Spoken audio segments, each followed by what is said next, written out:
आजकल लोगों ने पीरी मुरीदी को धंधा बना करके रख लिया है।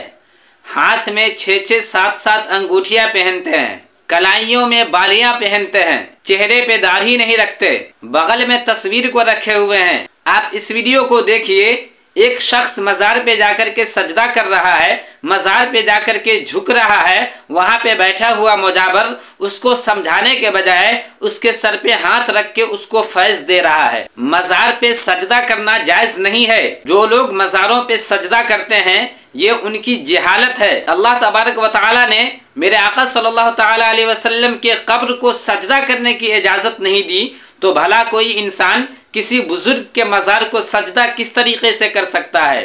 तो जो लोग भी मज़ारों पे जाकर के सजदा करते हैं, अपने सर को झुकाते हैं, उन लोगों से गुजारिश है कि मज़ारों पे जाकर के आप इस तरीके से सजदा ना करें। आप ऐसे सजदा करेंगे तो आप गुनहगार होंगे। अल्लाह तबारक व तआला से दुआ है कि हम सबों को इहदिनस सिरातल मुस्तकीम पे चलने की तौफीक अता फरमाए। आमीन।